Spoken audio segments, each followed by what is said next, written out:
नमस्कार, सार्वमंथन न्यूज महाराष्ट्रमध्ये आपलं स्वागत. पाहुयात आजची सविस्तर बातमी. देवळाली नगरपालिकेच्या निवडणुकीमध्ये शिंदे गटाचे बापूसाहेब मुसमाडे व वैशिल्याताई कोबर्णे हे शिंदे गटाकडून उभे आहेत.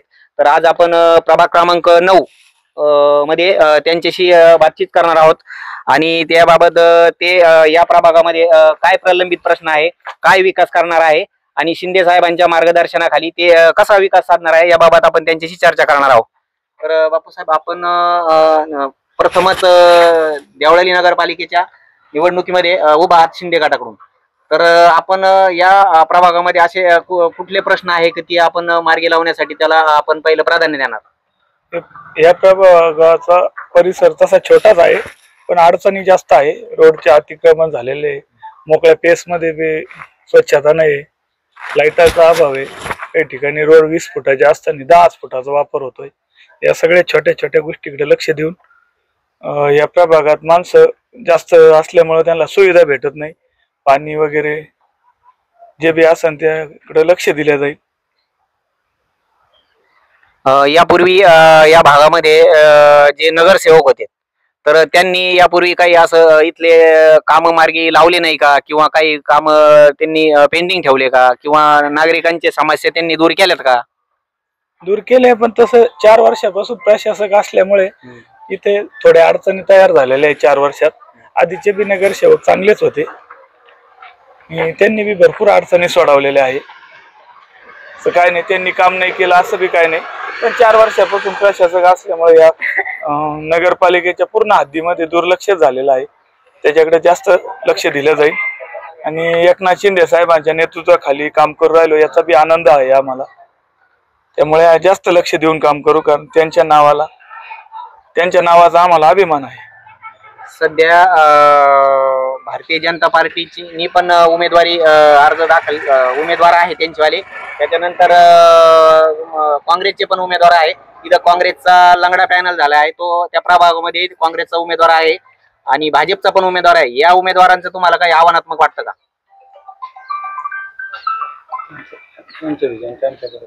त्यांचं विजन त्यांच्याकडे आहे. शेवटी ज्याच्या त्याच्या कामावर ज्याच्या त्याच्या काम करण्याचे कौशल्य निर्णय आवश्यक असतो किंवा निर्णय महत्वाचा राहतो. हे आता काही बोलू शकत नाही त्या गोष्टीवर. ज्याचा त्याच्या प्रयत्नानंतर विजय अपेक्षित आहे.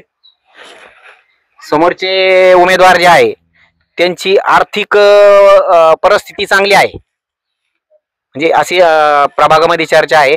आणि तुमचं जे आहे, समजा तुमच्या माग मनुष्यबळ आहे किंवा संघटन आहे, यावर तुम्हाला काय म्हणायचंय?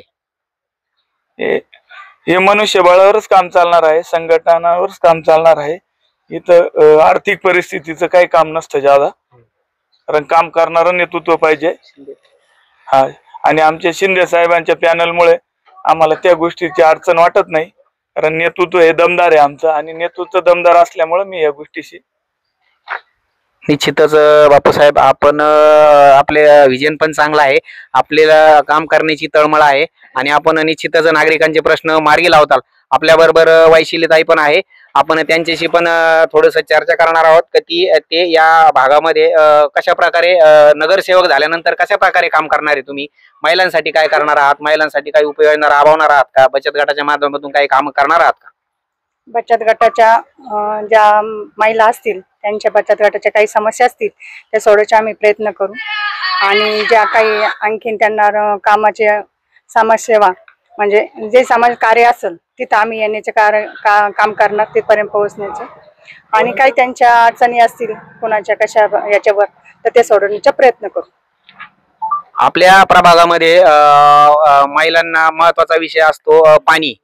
आपल्या प्रभागामध्ये पाण्याची व्यवस्था व्यवस्थित आहे का, किंवा लाईटची व्यवस्था आहे का, रस्त्याची काय परिस्थिती आहे? रस्त्याचं आता हे 4-5 वर्ष म्हणजे 9 वर्ष झाले, म्हणजे हे 4 वर्षापासून हे आचारसंहिता प्रशासक आहे, त्याच्यामुळे थोडस विस्कळीत झालेलं आहे काम. याचे काय आता त्याच्यानंतर आल्यानंतर पाण्याची काय सुविधा आहे? पाणी का आता चालूच असतं, कधी येते कधी नाही. त्याचे काय असतील त्यांच्या समस्या असतील ते आम्ही सोडवण्याचा प्रयत्न करू. ठीक आहे, निश्चितच ताई आपली महिलांबाबत तळमळ आहे. आपण काही बचत गटाच्या माध्यमातून महिलांचे काही उद्योग व्यवसाय चालू करणार आहात का? हो, आमच्या शिंदे गटा म्हणजे आमचे शिंदे साहेब आहे, त्यांच्या याच्यातून ज्या योजना आहेत त्या आम्ही राबवण्याचा प्रयत्न करणार महिलांसाठी, लाडक्या बहिणीसाठी. ठीक आहे, तुम्ही शिंदे गटाकडून उमेदवारी करत आहात, तर शिंदे साहेबांनी एक राज्यात एक असं नाव केलंय की लाडक्या एखाद्या कुठल्याही स्त्रीला विचारलं किंवा 18 वर्ष वयाच्या मुलीला विचारलं तर आज ते शिंदे साहेबांचं नाव आहे. त्यांनी प्रत्येक महिलांना ते महिन्याला 1,500 रुपये देतात. तर याबाबत तुमचं काय म्हणणं आहे? लाडकी बहीण आज आम्ही बऱ्याचशा ठिकाणी गेलो तर बऱ्याचशा बायका म्हटलं हे जे काही दिलंय साहेबांनी असं म्हणजे कुठल्याच नेत्यांनी आतापर्यंत दिलं नव्हतं आणि यांच्या याच्यावर आम्ही सगळे आनंद म्हणजे उत्सुकता आहे आम्हाला सगळे. म्हणजे शिंदे साहेबांनी जी योजना चालू केली आहे त्या लाडक्या बहिणीच्या जीवावर तुम्ही प्रत्येक मतदारांपर्यंत पोहोचून तुम्ही ते जे शिंदे साहेबांनी केलेली कामं आहे तर ते तुम्ही कामं जनतेसमोर मांडणार आणि तुम्ही उमेदवारी करतात. तर निश्चितच तुम्हाला विजय होण्यासाठी आमच्या शुभकामना आहे. सार्वमंथन न्यूज महाराष्ट्र, राहुरी, अहिल्यानगर. सार्वमंथन न्यूज महाराष्ट्राला लाईक करा, शेअर करा, सबस्क्राईब करा.